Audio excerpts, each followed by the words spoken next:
Journalist Ben Makuch of Vice Media arrives to the Supreme Court of Canada in Ottawa on Wednesday, May 23, 2018.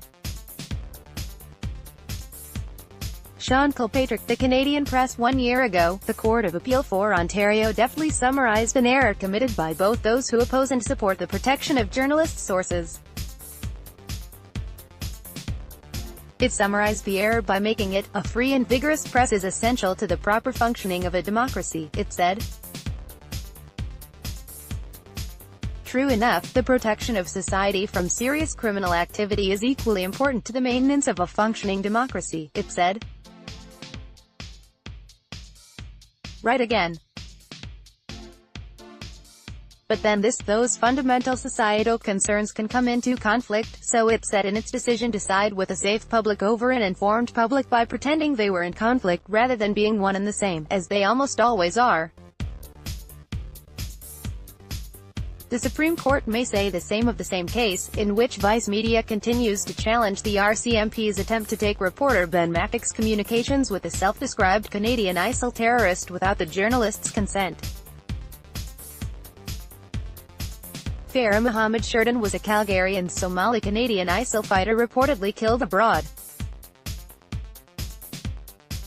YouTube, Post Media News. Whatever the Supreme Court says here, it is almost always incorrect to say that the protection of free expression is at odds with the protection of public safety. This does not prevent nearly everyone on nearly every side of nearly every such case from making the error. On security matters, it is often assumed that we can either protect the public's right to know or we can protect its right to live.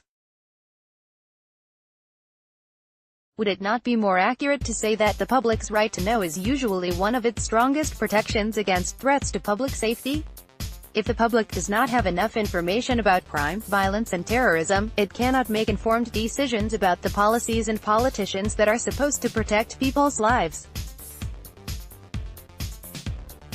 One can almost forgive the "stay dumb or stay safe" fallacy more easily when it derives from cynical self-interest rather than ineptitude. It can at least serve law enforcement's interests, though usually not the public's. It is less clear why journalists and their defenders don't point out the obvious link between physical safety and information more clearly in cases such as this. While my colleagues and I rarely tire of calling ourselves the guardians of democracy, we are less confident in making a narrower argument that is no more inspired but no less true for being uninspiring. If the press is more free, the public is better armed against terrorists and violent criminals. Of course, there may be rare exceptions to the standard positive relationship between a free media and a safe public. The fact that anyone could consider the Vice case to be one such exception confirms that we don't generally recognize the positive relationship between knowledge and safety at all. The Vice reporter was communicating in 2015 with a source believed to have traveled to Iraq or Syria to fight with ISIL.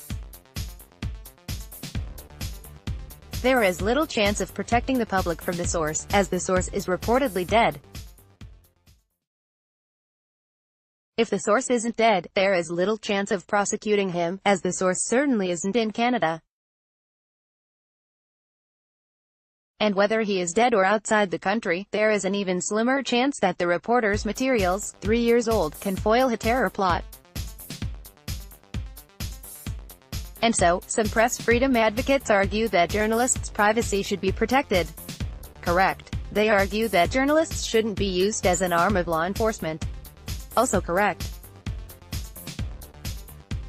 But as long as we emphasize freedom of expression over enforcement of law, or enforcement of the law over freedom of expression, we perpetuate the charade that more information doesn't keep people more safe.